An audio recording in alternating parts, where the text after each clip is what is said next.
la liberté humaine. Pour avancer, il faut d'abord définir ce que c'est que la liberté. La liberté, c'est le libre arbitre, le pouvoir de la volonté. On s'entend au sens général du mot. La liberté, c'est avoir la possibilité de se promouvoir comme on veut dans l'espace. De ne pas être retenu par ses mouvements et de faire ce que l'on veut. Merci. L'homme est libre parce qu'il possède l'acte gratuit qui est un acte sans cause, sans but, sans motif. Un acte que rien n'influence et qui démontre l'existence de la liberté humaine. C'est la faculté de faire ou de ne pas faire quelque chose. Ainsi, c'est la capacité de se déterminer soi-même et de choisir entre différentes situations sans que quelque chose d'autre que ma propre volonté ne m'y pousse. Ainsi, l'homme est libre que s'il est capable d'assumer.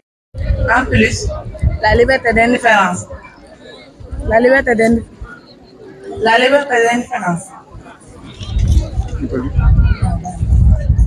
La liberté d'indifférence est la volonté, lorsqu'elle n'est pas poussée d'un côté, plutôt que de l'autre côté, par la perception du bien, du vrai et du bien. Ce que les coéquipiers ont dit.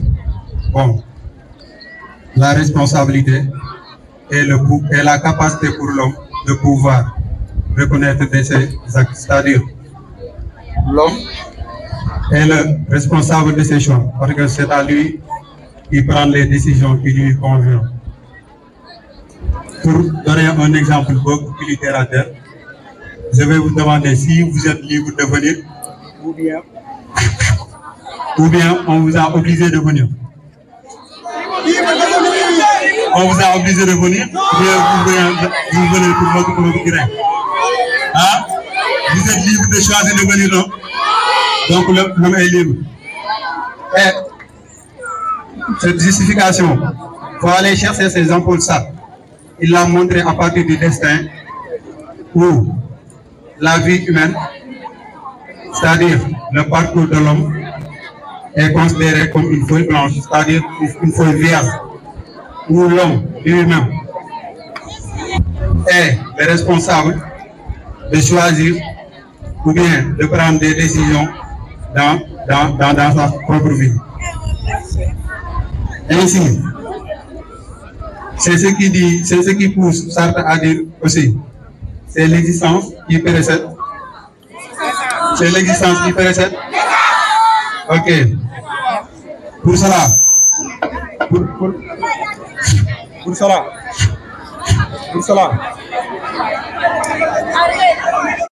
un exemple beaucoup plus littéraire à mes chers camarades,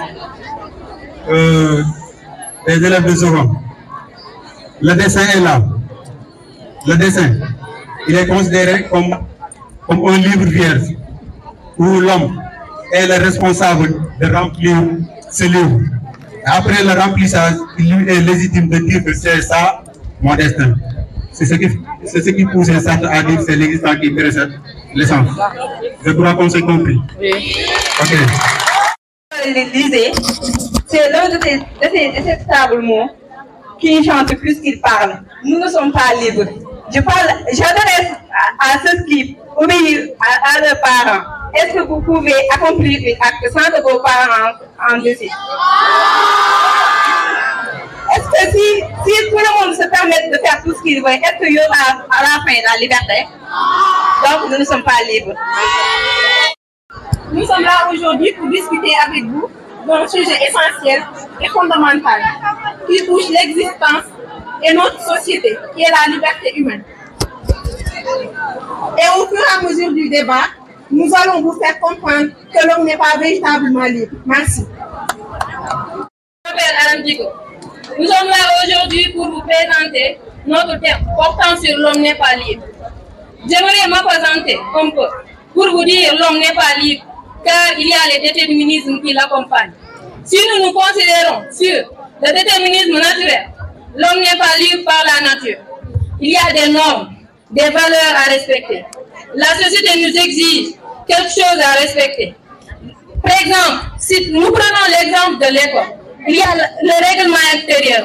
Aujourd'hui, nous voulons être libres de faire tout ce qu'on veut dans l'école, de venir l'heure qui nous convient et de sortir l'heure qui nous plaît. De ne pas avoir la permission demander la permission au professeur pour sortir, ou bien de prendre des billets d'entrée pour entrer en classe. Si nous voulons, on va sortir quand on veut, rentrer quand on veut, faire ce qu'on veut, sans l'intervention de personne. Je m'appelle Noël Ndiaye. Aujourd'hui, je suis présente avec mes camarades pour vous expliquer la notion de non-liberté.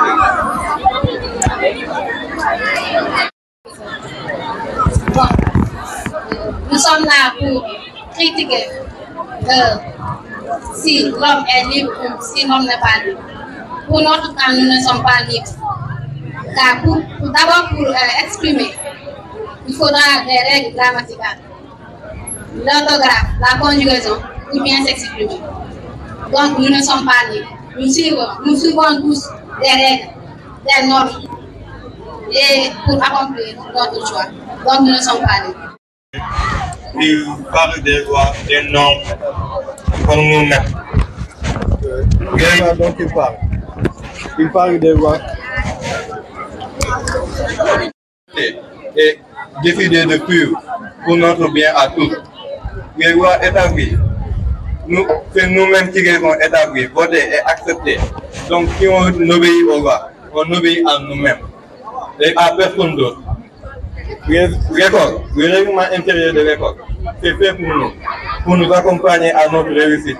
Donc, si on obéit au règlement de l'école, on obéit à nous-mêmes et favorisant notre réussite. Parce que tout le monde, tous les élèves présents dans ce lycée rêvent d'obtenir un jour le bac, même s'ils ne veulent pas accepter les règles établies par la direction. Donc, les règlements intérieurs sont faits pour nous et pour notre bien à tous. Donc, ce n'est pas à nous de les enlever ou de les contredire. Vous dites que les règles établies, mais vous saviez que les règles, vous ne les respectez pas. Vous nous parlez de liberté alors que vous savez carrément et quasiment que la liberté est impossible. Chacun subit le déterminisme en lui. Personne n'est libre. La liberté, c'est de faire tout ce que l'on veut, alors que cela, ce n'est pas de liberté. C'est vous qui l'avez défini ainsi? Alors que cela n'est pas de liberté. C'est vous qui l'avez défini ainsi? Mais plutôt, c'est de libertinage. Vous disiez les règles que nous obéissons. Par exemple, laissons toutes les règles au bord et essayons de vivre en société. Est-ce que la vie en société aurait-elle été possible? Non. Mais vous ne respectez pas les normes, ni les règles. Mais vous disiez de liberté. Les règles dont nous sommes impliqués, comme on est impliqué dans une règle, donc on est libre parce que notre volonté y implique. Pourquoi confondre être libre et être libertaire? Parce qu'être libertaire, c'est avoir une liberté totale, sans limite. Dans ce cas, la personne est libre de faire tout ce que bon lui semble. On ne parle pas de cette liberté. Parce que de stade, la consigne ainsi. Même si c'est la liberté, c'est le plus bas degré de la liberté. On ne parle pas de cette liberté. Mais si vous voulez comprendre de quelle liberté nous parlons, il faut aller chercher ces Rousseau. Rousseau dit la liberté sans loi est impossible. Il parle de quelle loi, Rousseau? Rousseau parle de la liberté. Pour l'avoir, il faut respecter les lois. Quelles lois? Les lois conseillées prescrites, c'est-à-dire les lois à laquelle nous tous nous participons. Vous avez compris? Rousseau parle de cette loi, mais pas respecter la loi n'importe laquelle. Parce que sinon, ça pourrait nous ramener vers l'état de nature, où la loi dit plus forte et meilleure. Et la règle. Et Rousseau dit, pour éviter cela,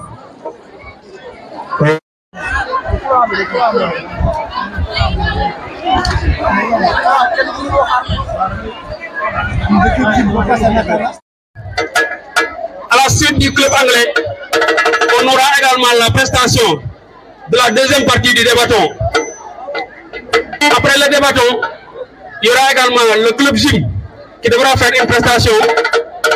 Après le club gym, il y aura le club scientifique qui fera sa prestation. Après le club scientifique, on donnera la place aux rappeurs qui devront également faire une prestation. Ensuite, la fête sera clôturée par les majorettes. Les majorettes vont devoir clôturer la fête. Maintenant, par souci de temps,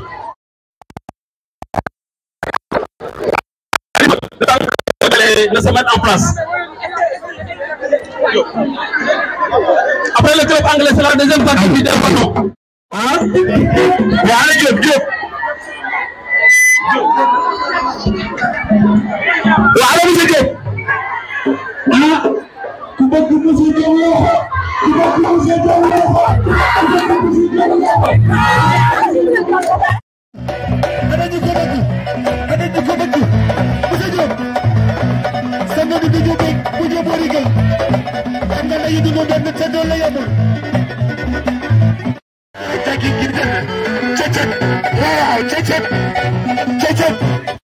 animation bi daa bëgg muy dox acca Chérif Sey borom ngi neew Chérif borom photo yu baax yi barki Serigne Saliou yow lu xew ci dëkk bi rek ku ko laaju perte la borom presse en ligne bi borom vente en ligne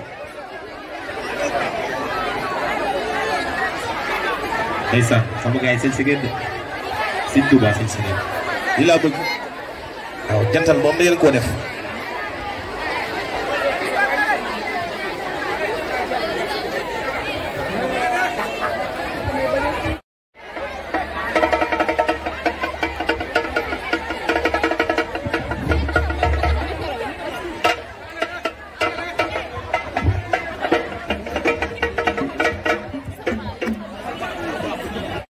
our skills that we have been doing since the beginning of the year till now. So we're trying to work hard with our brave teachers to satisfy you on making this high school better. To not go far, we are going to begin with our speech chairman. Chairman, your floor is yours. Make some noise for him.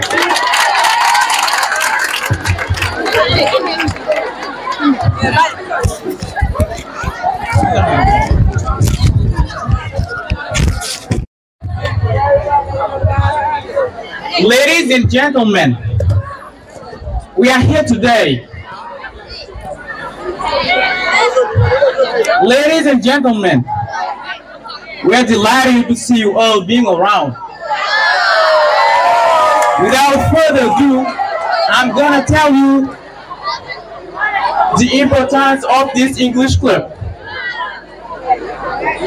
We have set up this club in order to improve our speaking skills, to have a lot of vocabulary, and to speak with confidence.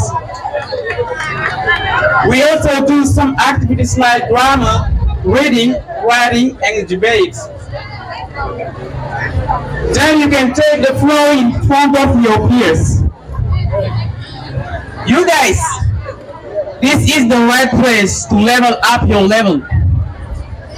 And don't be afraid of making mistakes, because you have to learn from your own mistakes. Everybody knows that English is spoken everywhere. It's an opportunity that you can take. As the president of this English club, I suggest you to join the EC if you're interested in. I cannot finish my speech without giving a few thanks to all the English teachers, mainly Mr. Bob. With all the efforts he has been making to help us with the language, he always motivates and supports us. My last word is, come and practice with us, because practice makes perfect. The more you do something, the better you get at it. So you should stay consistent if you want something. Thanks a bunch, and let's enjoy today's performance.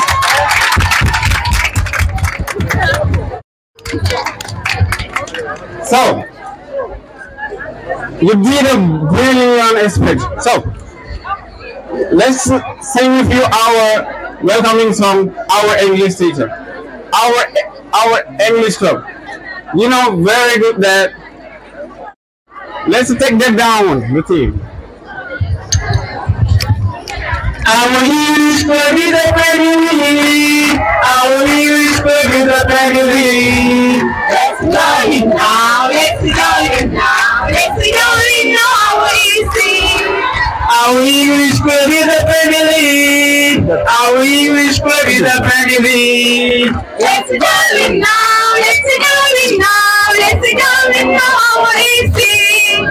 And I will respect the rules of the club, and I won't be late, and I will welcome our English club is a family.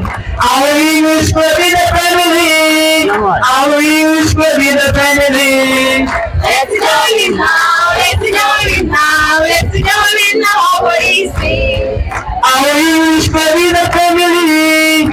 Our English club is a family. Let's go in now. Let's go in now. Let's go in now. We sing. And I will respect the rules of the club, and I won't be late, and I will welcome our English club is a family. I'm a member of Hasimbake English Club. The name is the and, the D, the O, the N, the E, the N, the B, the A, the W, the O. So, I am running right. And my poem is about love.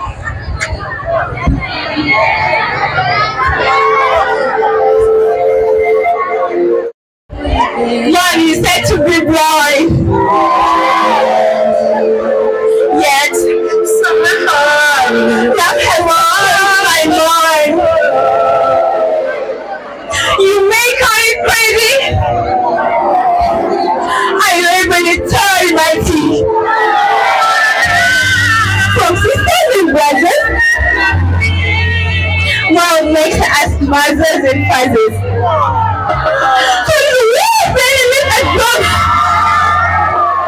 Love makes us the best sponsor enough. Yes. Love is powerful. Love is wonderful. Love is beautiful. Love makes us smile. Yes. With love, they put our sideline. Let's make it everywhere involved, cause we all need it now. Be you black or white? So, you have rights. Get it and find it as you receive it. You should change, never keep it. So everybody,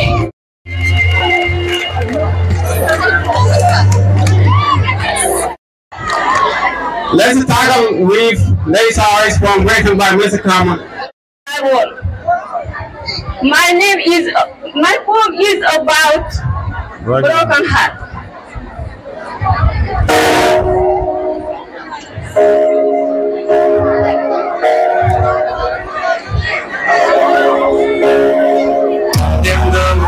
You have lied to me, pretending that you loved me.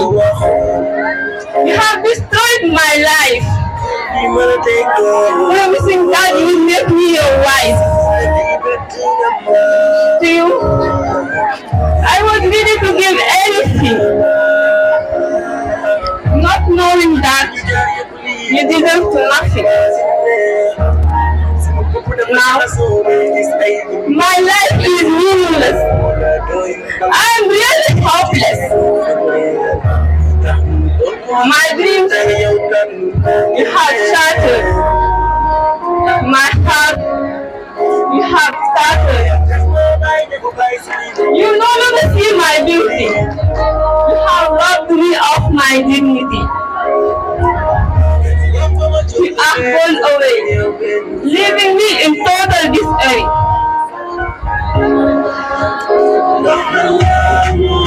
Now, you can call me your ex, but please, have mercy on the one next.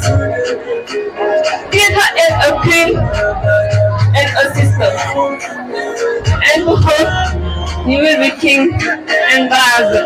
Thank you. The chairman of this English club. I'm gonna share with you my poem, and it's about Street Child.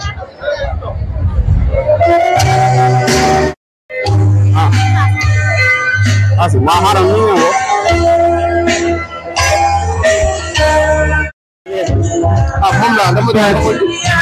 homeless.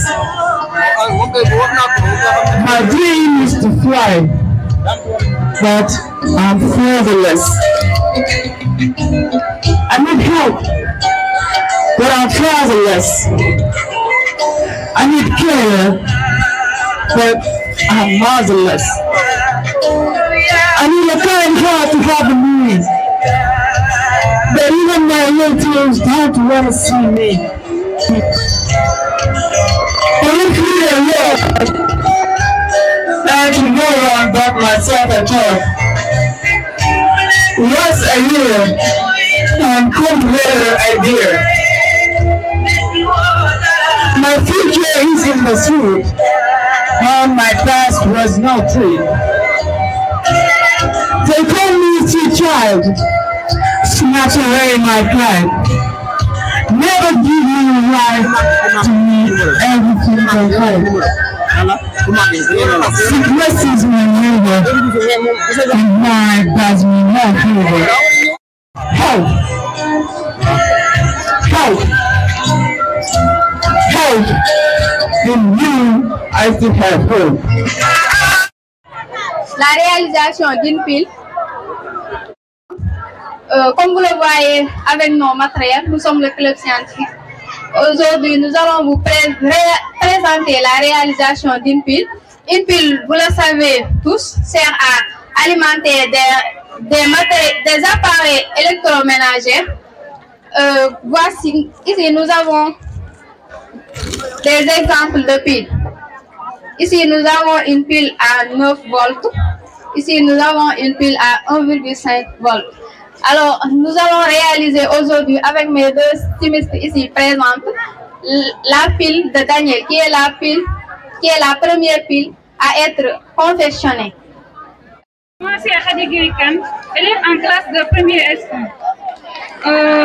Donc aujourd'hui on est là pour vous présenter la réalisation de la pile de Daniel. Donc, sans plus tarder, je vais laisser la parole à ma jumelle. Bonsoir tout le monde. Je réponds au nom de Khady Ndiaye, élève en classe première S1. Comme l'a si bien dit mes chers camarades, aujourd'hui on est là pour vous présenter la réalisation de la pile de Daniel. Sans plus tarder, je m'en vais à vous présenter les matières qu'on a besoin pour réaliser cette pile. Là, nous avons un bécher contenant une solution de sulfate de cuivre qu'on a fabriqué à l'aide des ions Cu2+ et de l'eau distillée. Et cette eau distillée sera utilisée à l'aide d'un pissette. C'est ça qu'on appelle pissette. Et dans ce bécher, nous avons une solution de sulfate de zinc construite à partir des solutions de Zn2+ qui sont dans cette boîte-là et aussi de l'eau distillée. Et pour réaliser la pile, on aura besoin d'un papier qu'on aurait trempé dans une solution de sel neutre. Et c'est ce qu'on a ici. Et là, Là, c'est ce qu'on appelle pince à crocodile. Ça va nous aider à relier fil de connexion. C'est ce qui permet la circulation du courant. C'est ça, c'est là où la courant passe. Lame suffisant et constant. La première pile a été réalisée par Alexandre Volta en 1800. Avec l'avènement du la première pile a été réalisée par Alexandre Volta, d'où l'unité de la tension qu'on a pour lui rendre hommage, on lui a donné le nom de l'unité de la tension qui est le volt. Avec l'avènement du télégraphe, il était urgent de trouver un courant constant et suffisant, ce qui a poussé au chimiste britannique John Daniel à moderniser la pile de Volta afin de répondre à cette demande en 1836. Le premier principe de fonctionnement d'une pile a été démontré par Alexandre Edmond Becquerel. Rechargé comme ce que j'ai ici. Ça, c'est une pile, mais nos grands-mères, ils l'appellent batterie parce qu'ils ne savent pas les différencier. Ça, c'est une pile. Après avoir l'utilisé, on doit le jeter parce qu'on ne peut pas le recharger ensuite. Oui, allez-y. Pour réaliser une pile, on a besoin, comme elles l'ont bien dit, d'une solution de sulfate de cuivre. Ensuite, nous allons tremper une lame de zinc dans la solution de sulfate de zinc.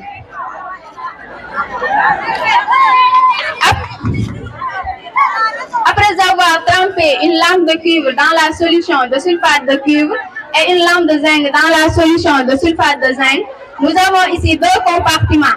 Et chaque compartiment constitue une demi-pile. Et vous le savez tous, une demi-pile seulement ne peut pas construire une réaction. De ce fait, nous allons relier ces deux solutions à travers un pont salé. Un pont salé, nous allons le fabriquer à partir d'un papier filtre. Prends le papier. Ça est là, ça est là. Nous allons réaliser le pont salé à travers un papier filtre que l'on va tremper dans une solution de sel neutre qui est ici présent avec Hadignay. C'est une solution de chlorure de baryons, Ba+, Cl-.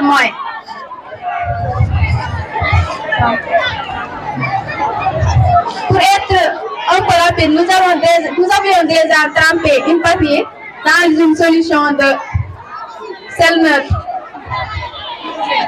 Voilà, elles vont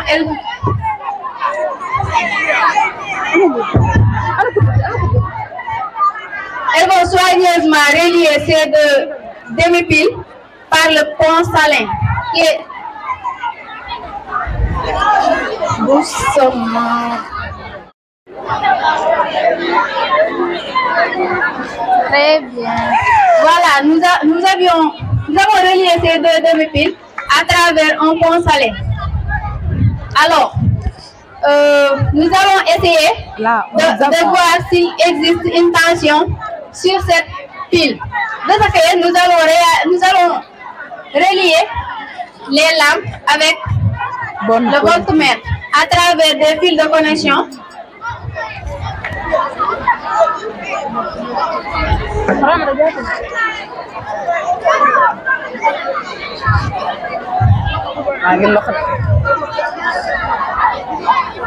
Gini ko nga def ko ba pare nga dugalaat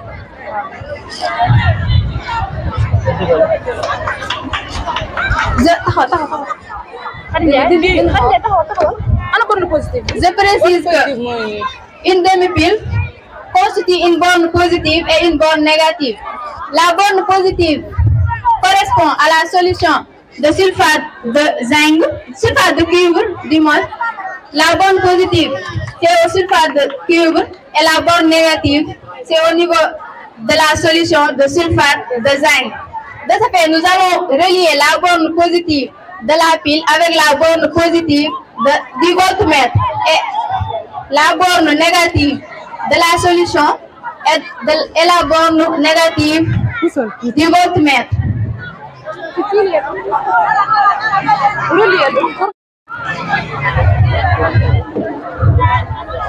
Et de cela, s'il existe une tension, le guide doit se mettre à dévier. On fait varier. Il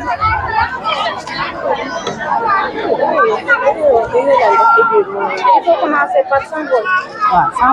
Vous pouvez aussi venir regarder pour proviser. C'est proviseur. Monsieur le proviseur, vous pouvez venir regarder. Et deux élèves aussi. Et deux élèves pour regarder. Monsieur est là, c'est moi est là.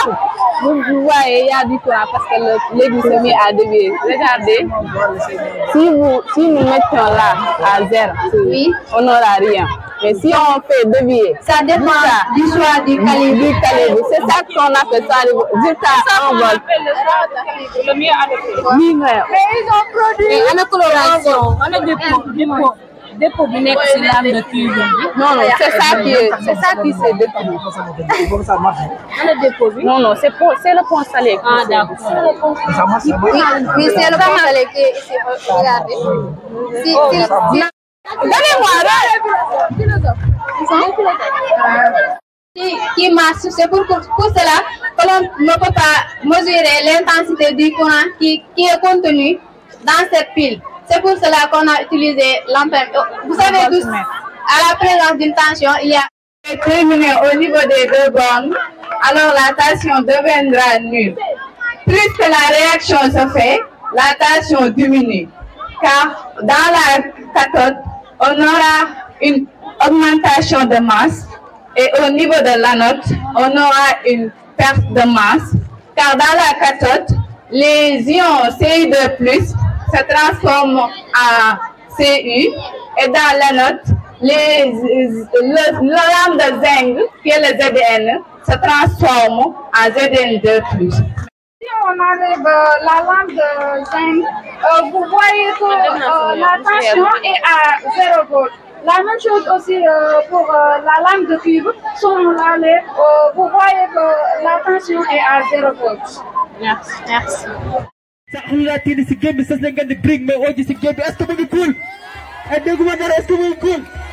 Put your hands up. Love you, oh lady, you are my life. Oh baby, you know I love you. Oh lady, you are my life. Leg warna, man yow la min. Leg lerna, I love you.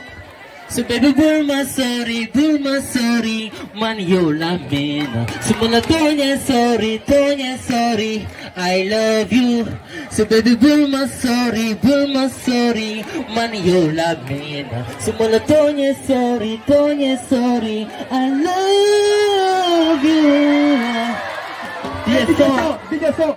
Girl, know that you money you please. You love, you're my girl, you're the mother, baby, give me no more. You know my doors, my love, you don't know. You're gonna little girl, you're phenomenal. Baby, lady, yeah. Baby, lady, yeah. Versace oil, Fenty Joe, Gila Khala, baby, man, the bucket of you. Versace oil, Fenty Joe, Gila Khala, baby, man, the bucket of you. Versace oil, Fenty Joe, Gila Khala, baby, man, the bucket of you. Versace oil, Fenty Joe, Gila Khala, baby, man, the bucket of you. bëgg la ba kenn ku di yow safuma ñëpp di la est-ce que dafuma dara jotuma ni ma bëgg a la dama si misaal yow yaa jant bi di tàkk ci kaw dëgg la dama jox tàkk ci yow bëgg la ak yëpp di tàkk ci yow dinaa la wéy wala ni pen wala bànn ni ci wéy teg nga xam li ma jar wóolu ma jël ma safar woon na ni jëmale ma la dara raataaju naa ndax maa ngi si wet yu ma doon seet sama àjjana bindee bu tax ma tax wéy jox naa la cër ba ñëpp foog dama laa ragal ci xol bi laa la teg jox la jaabi yëpp yaay dogal benn yoon nga ma jàng teewul ak maa mokkal ba tax na maa la yow ba géej gi fen baby lady yeah baby lady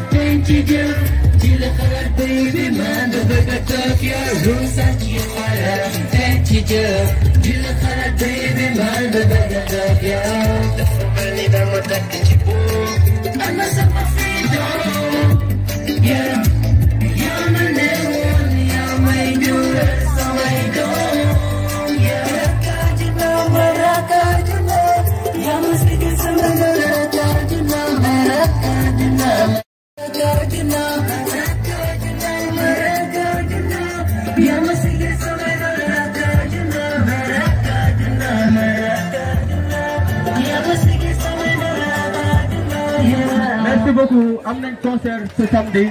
Merci. Au théâtre de Verdure.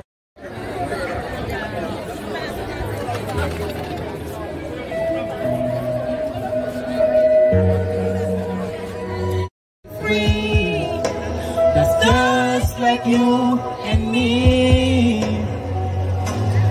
Everyone is lonely sometimes, but I will roll the stars of my sincere eyes. You are not alone in family. Only let's escape from this reality. You are my favorite for me. By your side, we are unity. You are my enemy, my God. We are unity. We are unity.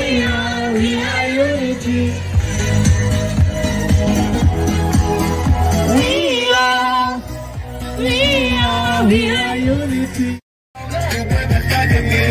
Drive a tuba de mes business. Money, what I get. Close your body, do a business. Jaman jahe de gaya. Nigga fi mata like bo. Ita zara khan du kulige fi sham. Nako ji fulo bet tani si pa. Do fi da play no check pa. Over 9 million them. Tani nice money up to them. Talk for you so come to sir. But it's fun to be to bale. No moon not your back to male. Money so fin some partner. Money le pas de gi et pas de ke. Shooting is yum tom ko si get. You know the man go fit to the there. You go to the brand.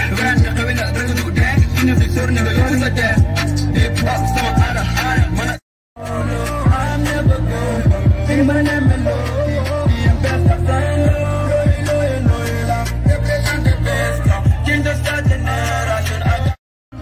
You still live down, you boy best catch a million. I've done a one, that let me get a one. You still live down, you boy best catch a million.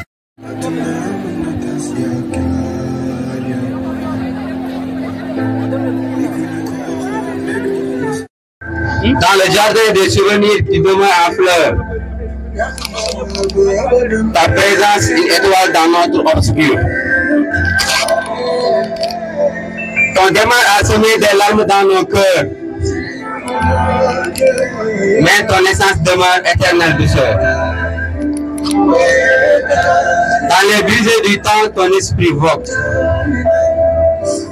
vers des contrées célestes où le repos se dérobe.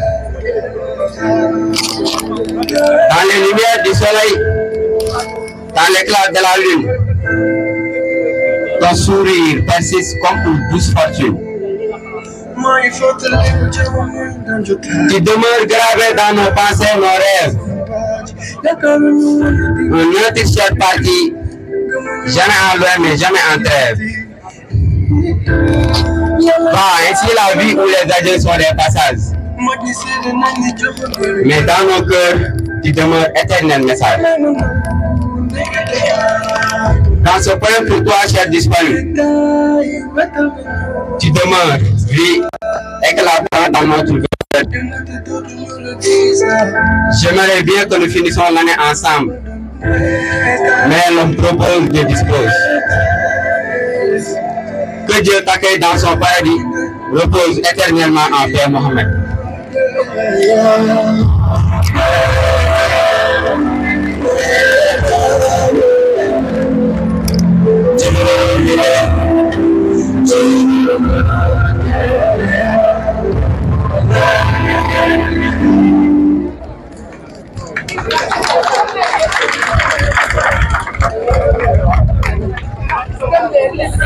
Tu seras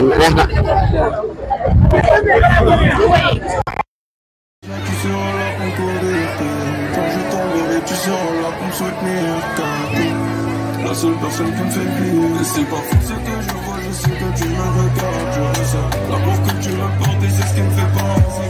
Mon rêve de me compter sur toi pour le ménage et pour la cuisine. Quand je te dirai le ménage, nous avons une éducation dans tes gâtes. Je pourrais dormir sans penser à ce qui deviendra plus tard et ton avenir.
Bàyyi dafa gi bot parce que mo dawé nga mo sa digi ginnaw sa bom nga tooñ yo nga sa non sa bëre al na wa la sa ba yoon fan ngay aw fi dina taxaw sa xel may taw dafa mu ngi jël ndaw réew mu ne amul ni doon ci biir bu del ñu wé ko ñu ci ñen borom xam nga yaay doon mi biir kër ñu ñu ñëk lo xol lo jël ndax sa fekk sa ko ko ni sa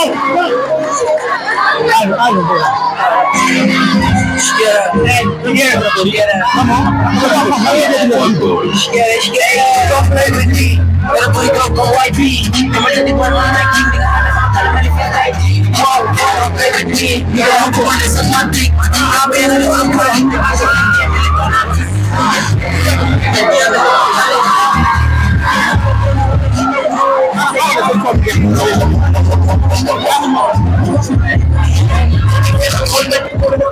Donc nous allons passer pour la seconde partie du débat entre groupe 3 et groupe 4.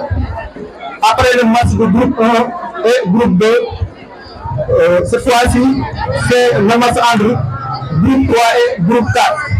Donc on va défendre la philosophie et d'autres vont défendre la science. Je me nomme Juan. Je suis élève en classe de PS2. Je suis là pour défendre la science. Vérité, apodictique, c'est-à-dire universellement partagé. Merci.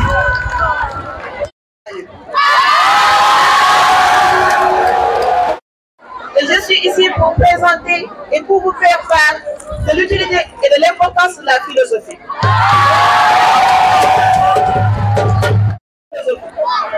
Je vous dis que la philosophie, c'est la raison. Quelqu'un qui n'est pas doté de raison ne peut pas faire de la philosophie. Je vous fais comprendre qu'est-ce que la philosophie et comment philosopher. Vous savez, philosopher, c'est comme suivre un vieillard qui a un sac d'argent et qu'à chaque fois, il fait tomber une pièce que nous allons commencer. Vous savez, les pièces, ce n'est rien d'autre que le savoir. Chaque personne doit ramasser le savoir et doit s'en servir pour le bien de celui-ci qui l'utilise et celle de autrui.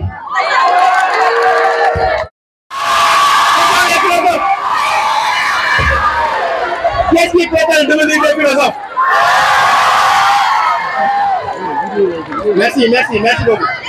Bonjour chers élèves, bonjour chers professeurs. Bon, comme vous le connaissez, 100% bien sûr.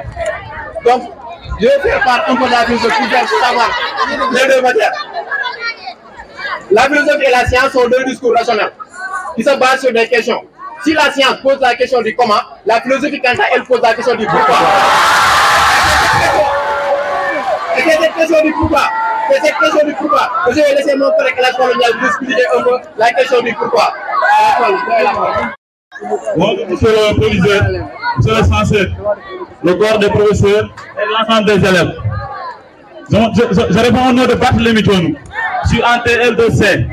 Aujourd'hui, je vais vous faire part de la religion et de la différence dont les scientifiques qui sont là, à commencer par Boubacar. Peu doucement, on est en train de débattre. Peu doucement. Alors, ça demande du tempérament. Je vais vous faire part de la science. La science est de l'intéresser de la religion. Et la religion nécessite la foi et la raison. C'est une activité rationnelle. Mais la science est de l'intéresser de la religion. Et vous continuez, je vais envoyer la parole à vous continuez. Bonjour mes collègues, vous me connaissez déjà, je me nomme Tanguy. Je vais vous faire part de la philosophie. La philosophie est la mère des sciences. Donc la science vient de la philosophie. Mais avant que la science s'allie avec la technique, il était une activité d'intéressé. C'est-à-dire, il ne faisait que des découvertes. Mais avec son association avec la technique, il commence à créer des outils qui sont animés avec la société. C'est-à-dire qu'ils détruisent l'humanité. Pour qui présente est ici pour défendre la philosophie. Pouvez-vous me donner une définition exacte de la philosophie?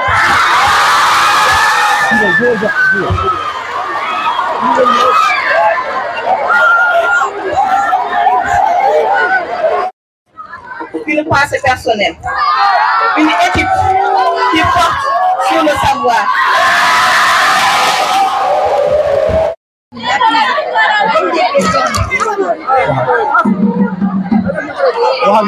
Vous avez défini la philosophie comme des pièces tombées.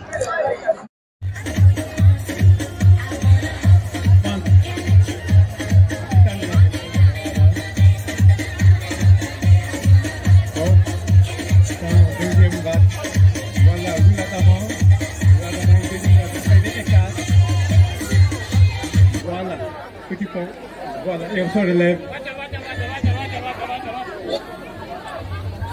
La deuxième phase maintenant. Voilà, droite arrière, arrivé groupé.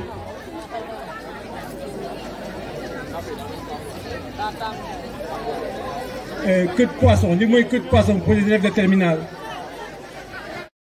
Vous voulez un morceau de la côté de Madlaï, ça chauffe, les matelas chauffent là-bas. Maintenant, à pied tendu, on lève le buste.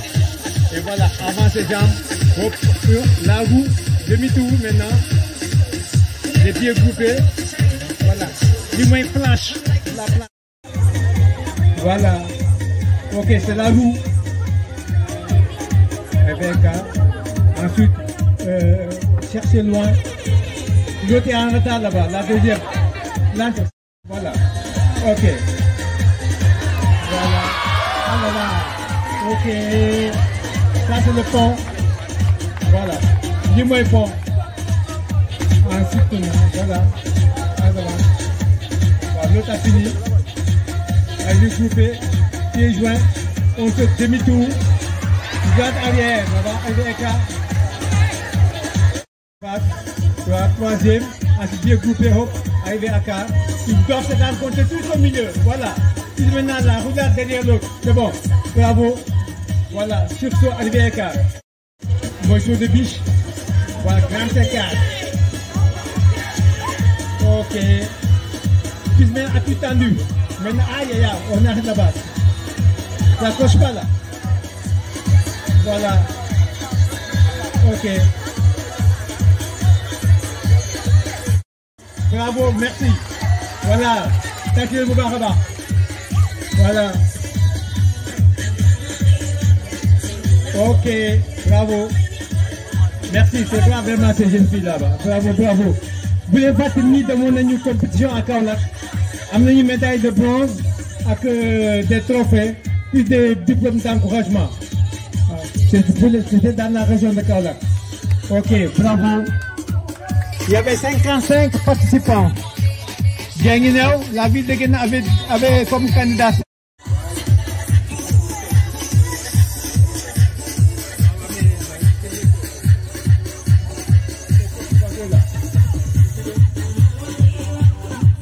Voilà, vous êtes derrière. Bravo. On cherche loin là-bas.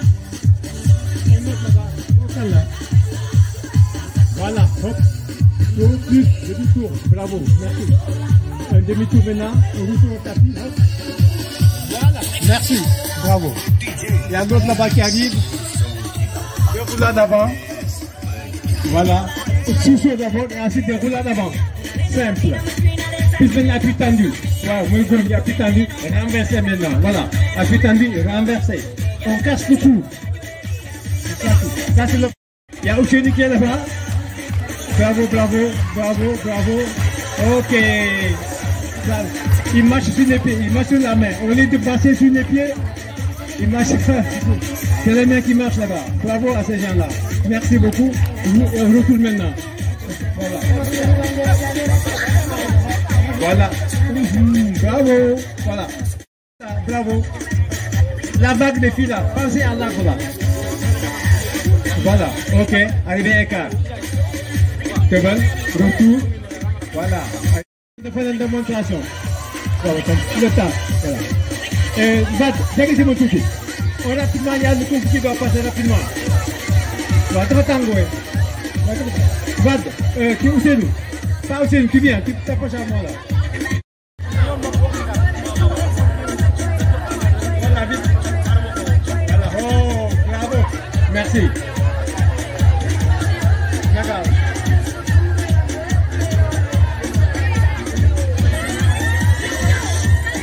Voilà, bravo. Il faut baisser la tête légèrement, on casse le cou. Tu ne vas pas avoir des malaises là-bas. Tu toques non. Tu mets les mains, tu mets les genoux et tu casses le cou. Voilà, ils sont deux maintenant. Voilà, bravo, ça arrive. Voilà. Ok, non, ça, bon, ça va. Ok, quitte là-bas, le jaune, quitte là-bas. C'est quoi ça? Voilà, le troisième maintenant. Bravo, merci. Ok, là c'est bien, hein? Ok, on arrête. Non, encore. Voilà, il.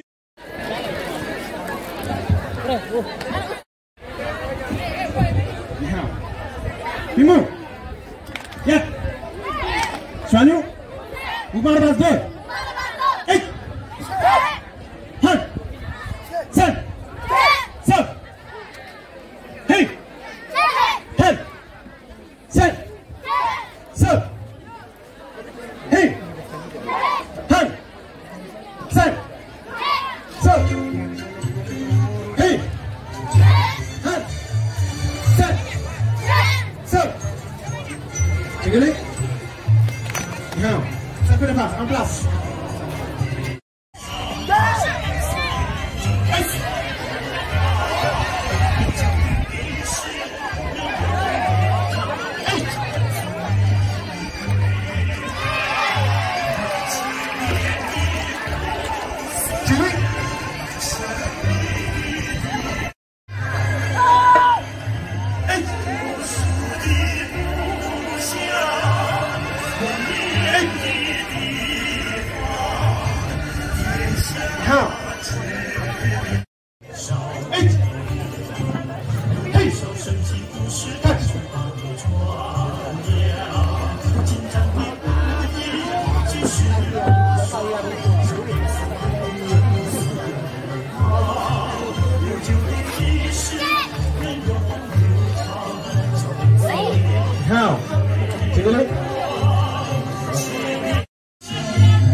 Sanyo. Shaolin Lian Huan Chuan. Shaolin. Two. Kashi. Shaolin, Shaolin. 有多少英雄豪杰都来把你敬仰。少林，少林。有多少神奇故事到处把你传。你好，这个嘞。精湛的武艺，逐渐相传。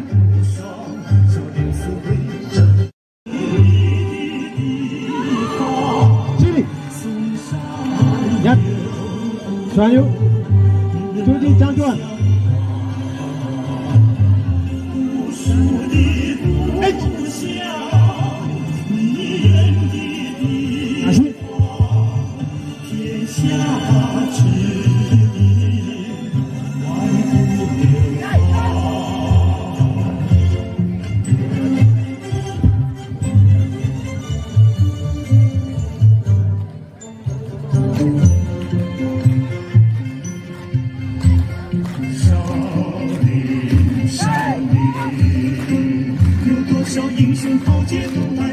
La ilaha illallah. Waaju xees ji moom dama ko ragal moom te dara xew géej gi ginnaaw ah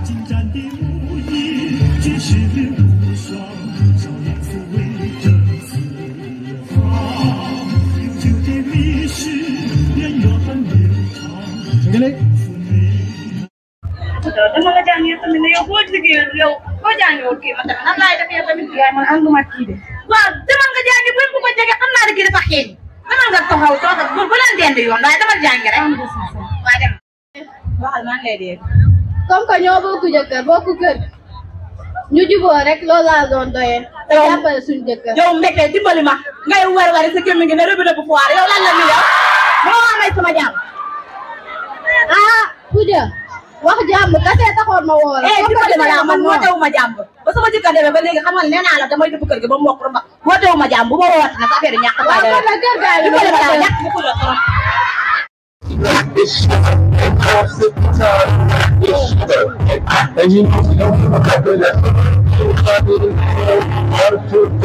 attendez attendez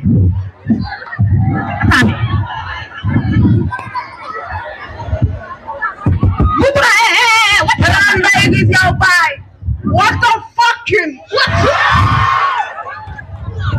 what the fuck? D'accord. Mario, what is your name? Oh, Yolanda, mother, my name is Jabutan. When I'm going to stop supplying to your mother.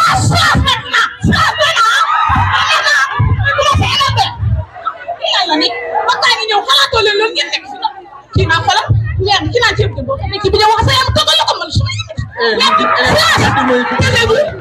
télévu doy na képp ko suuf te bu ko keppal ni fa laa yem d'accord maintenant je commencé limiter feu j'ai commencé à donner des feux yéen a xam ba leen baax xoolal gis nga man bu ci amul nag sama yónni li ma war rek laay def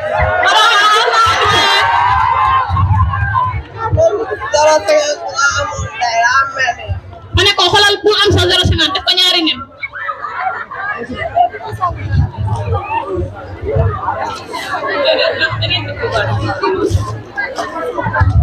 maintenant fais le devoir bu ko ma gis ne ñaari nit ñu wax maa ngi wàccal baa bi wala nga génn sama classe benn nga ciy def bu gaaw ci suuf xamoo leen du si yam man du ma seen morom sama doom yaa ngi fee di nekk université di jàng damaa ñëw fii pour jàngale ni ngeen di bëgg jàng bëgg leen ngeen jël sama classe vas-y cadre yi ku ma ci gis bu def benn devoir xaw ma compo dama lay kil man de xaw ma mën nañu def man sa journée lay am su ma àgg génn sama classe ma gis maanaam lu mel ni sipax nii kii kay géej la juróom waaw on recommande man moom damay def devoir waaw kañ la kat faire découverte tamit yéen tamit nag nga laaj ko kaye ba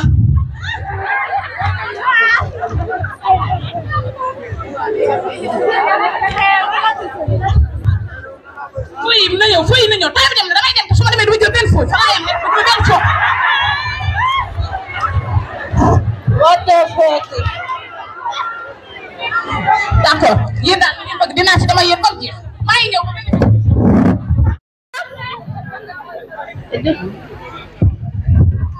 waa xanaa ku jënd wu si kër gi. maa ngi nii yow lan la. kaa xool. encore yow lan la yow. loolu la xanaa gisoo kii di seet sa doom. ça va gara. ça va bien. yaa ngi si jàmm. waaw. daaw la kan. ala faru bu ndaw. yow faru bu ndaw. waaw. xaaral ma wóolu bu ndaw. ok. bu ndaw. bu ndaw. naam ya. wuy sa jóg si bi. waa bi yow. waaw. waa raw. waaw. kii xaral la yow bu lan. safar la yow baax na maa ngi ci man moom damay dem xew moom dama am benn xew bu may dem zéro leen dégg ngeen.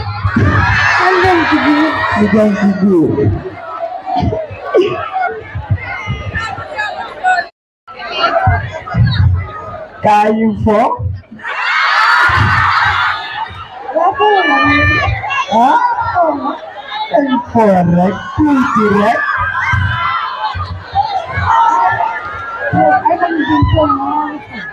Wah, tuuti dong. Walay fay de.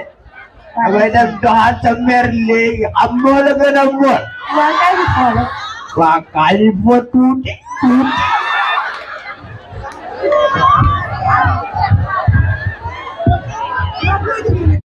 Neexoon. waa neexoon nag. waaw. ñoom ñu dem dolli waa.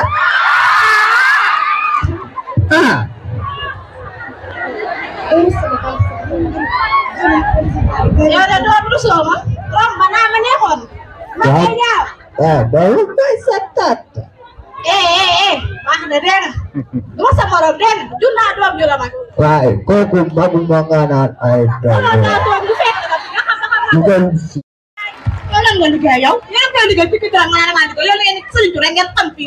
yaa ngi sama doom bi yaa ko sëriñtu ba amul ba. dimbali ma laa ba sax fan mooy kër yow may ma sama jàmm laa amoo benn njëriñ fii. yow mii nag bëggal jàmm.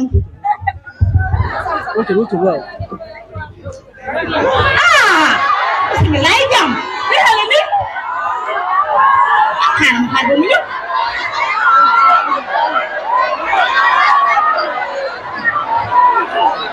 Budak,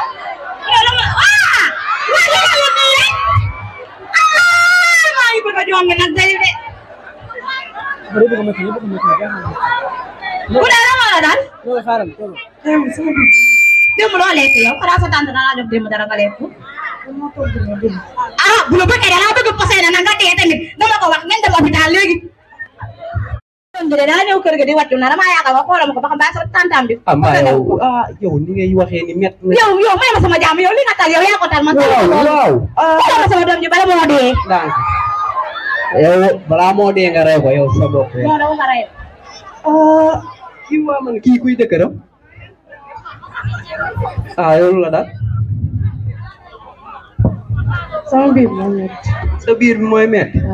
yéen ni ngeen def di taxawaalu buñ leen biirale sama biir bi maa. yow salaamaaleykum yow nga lay biiral yow dañoo wax ko bay waxu biiral dama ko yow la kii doon. moo laaj si di moo maa laaj mu wax ma di. ma ne nga def sa liggéey rek. la mooy met nga ne sa biir. waaw. soxna si. waaw. kaa ma toogee ni dama lay bañ a wax lu xew nga rëkk ma. soxna si kii kat daa ëmb. loo mooy ëmb yow. xam nga ko.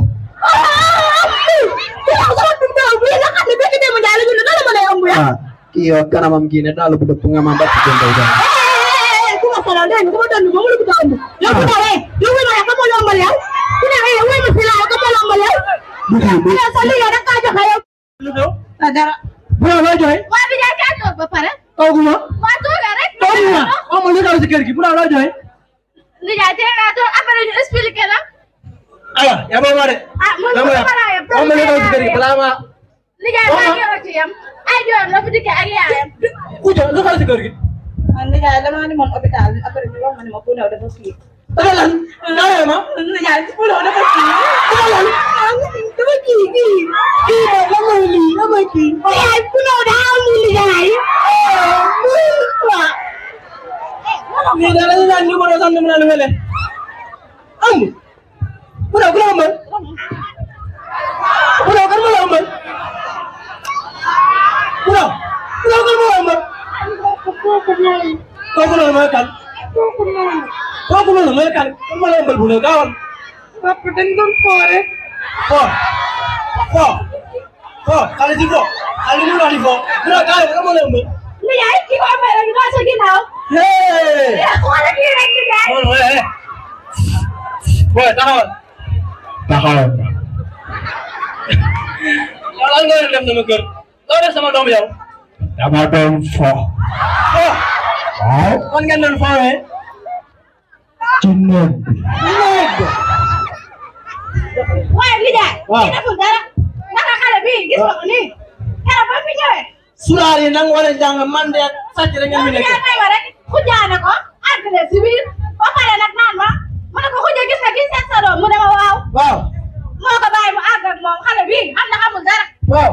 liggéey araam day naan sàngara bilaay wala di ko lool liggéey kii dafa ñëw doog ne ku daw lay seen wicc ko doy na ma wax yow bu na wax meew rek génn leen sama kër si biti fas naa leen. waaw bul fas waale bu ndaw de. bu na wax boo na wax si biti. léegi may ma yaayam.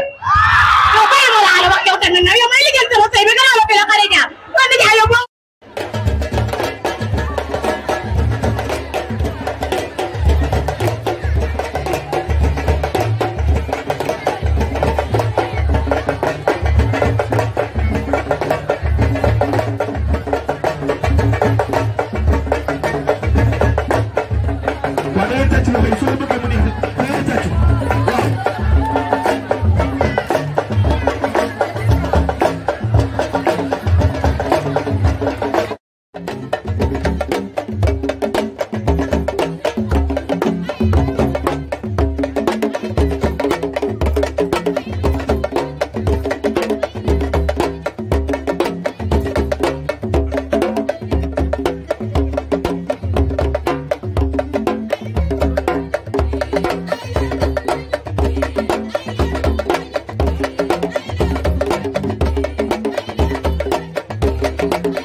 waa ku sa xol neex tàggu sa loxo waay cey teel a tey waaye suba na suba parce que cristal day génn cristal yi te cristal yi génn dëgg neexul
numéro da ngeen ko xas ba miin dootul la tàmbati lenn muy mooy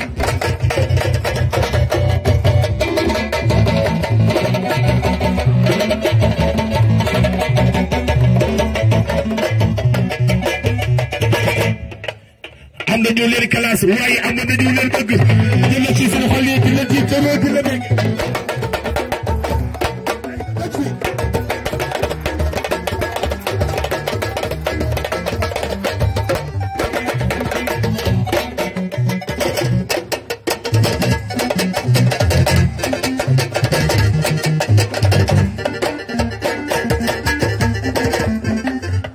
no ñu nekk la nu ñu nekk la xale bu ko mën nii la koy defee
day yem